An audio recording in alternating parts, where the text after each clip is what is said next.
आज मैं जल शक्ति मंत्रालय की डिमांड फॉर ग्रांट्स के विरोध करने के लिए खड़ा हूं। कोई विकास के खिलाफ नहीं, बल्कि झूठे दावों, भ्रष्टाचार और जनता के साथ बड़े धोखे के खिलाफ।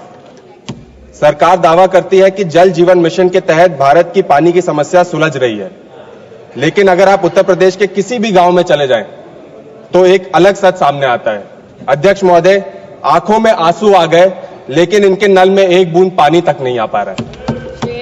जल जीवन मिशन जो 2019 में इस वादे के साथ शुरू किया गया था कि 2024 तक हर ग्रामीण घर को नल से जल मिलेगा। अगर इतना बड़ा मिशन था, मैं सरकार से पूछना चाहता हूं कि 2024-25 में इसके बजट में जो रकम थी 70,000 करोड़ से आधी से भी कम, मात्र 22,000 करोड़ क्यों कर दी गई? सरकार दावा करती है कि उत्तर प्रदेश में 85% से ज्यादा ग्रामीणों घरों तक नल पहुंच गया है, जल पहुंच गया है। लेकिन अध्यक्ष जी, अगर मैं अपने कौशाम्बी संसदीय क्षेत्र की बात करूं, तो मैं माननीय मंत्री जी से अनुरोध करना चाहूंगा कि वो एक दिन मेरे क्षेत्र में आए। मैं खुद उनको लेकर के जाऊंगा और वहां पे पानी की समस्या जो है उनके हालात दिखाऊंगा। ना एक टंकी पूरी तरीके से बनी है, ना पाइपलाइन बिछी है। पाइपलाइन की क्वालिटी इतनी गंदी हो गई है कि पाइपलाइन फटती चली जा रही है। और उससे ऊपर इतने सालों की जो मेहनत, चाहे माननीय सांसदों ने की हो या माननीय विधायकों ने की हो, ग्रामीण सड़क बनाने की, उनको खोद दिया गया है। अगर मैं अपने क्षेत्र की बात करूं माननीय अध्यक्ष जी, 1000 से ज्यादा सड़कें खोद दी गई हैं और मात्र 50% से कम सड़क भी आज तक बन नहीं पाई है। सर मैम, 2024-25 में एक जल जीवन मिशन के तहत एक सेंटर और स्टेट का शेयर होता है आधा आधा बजट एलोकेशन का। उत्तर प्रदेश के साथ इतना बड़ा दुर्व्यवहार किया गया, भेदभाव किया गया। सेंटर से 2023-24 में अभी भी 4,000 करोड़ का बकाया है और 2024-25 में अभी भी 6,000 करोड़ का इनका बजट प्राप्त नहीं हुआ है।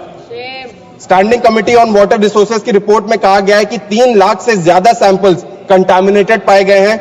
आर्सेनिक और फ्लोराइड जहर जैसा बन चुका है, लेकिन कोई सुधार नहीं हो रहा है। माननीय अध्यक्ष जी, जल जीवन मिशन एक सपना जरूर था, लेकिन आज ये एक जल झूठ मिशन बनकर रह गया है। सिमिलरली, प्रधानमंत्री कृषि सिंचाई योजना 2015 में इस वादे के साथ शुरू की गई थी कि हर खेत को पानी मिलेगा और कृषि में पानी का बेहतर उपयोग होगा।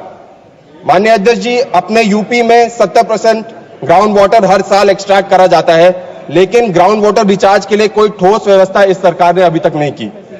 मैं सरकार से कुछ मांगे हैं मेरे संसदीय क्षेत्र की जो करना चाहूंगा।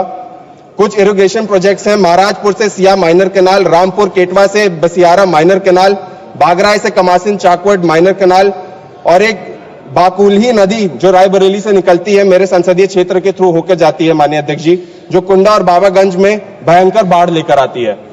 हजारों एकड़ खेत डूब जाते हैं, फसल बर्बाद हो जाती है, किसान कर्ज में डूब जाते हैं। इसका एक प्रॉपर ड्रेनेज सिस्टम बनना चाहिए, मैं सरकार से मांग करूंगा। दूसरा, पूर्वांचल और बुंदेलखंड में अमृत सरोवर योजना में जितने तालाब खोदे गए हैं, आज तक उनमें एक बूंद पानी नहीं है। माननीय अध्यक्ष जी, आखिरी में मैं बस यही कहना चाहूंगा, नमामि गंगे एक सपना और जो इस सरकार ने दिखाया था। 10 साल 20,000 करोड़ और फिर भी राम तेरी गंगा मैली। एक बजट में जो इन्होंने बजट प्रस्ताव रखा पिछले 10 साल का, मैं इस सदन के माध्यम से पूरे देश को यह बताना चाहूंगा कि 10 में से 2 बार इनके नमामि गंगे प्रोजेक्ट में, क्लीन गंगा प्रोजेक्ट में जो बजट आता है, सिर्फ 2 साल यूटिलाइज किया गया। 8 बार इनके बजट का अंडर यूटिलाइजेशन का रेट रहा है इस सरकार में। माननीय अध्यक्ष जी, पब्लिक अकाउंट्स कमेटी की रिपोर्ट ने साफ दिखाया है कि नमामि गंगे योजना के धीमी गति से काम हो रहा है। प्रोजेक्ट रिपोर्ट को अप्रूव करने में देर लग रही है, इंप्लीमेंटेशन की रफ्तार बहुत धीमी, और सबसे बड़ा धोखा यह रहा कि बजट का एक बहुत बड़ा हिस्सा प्रचार प्रसार में खर्च कर दिया गया, लेकिन ग्राउंड पे कोई और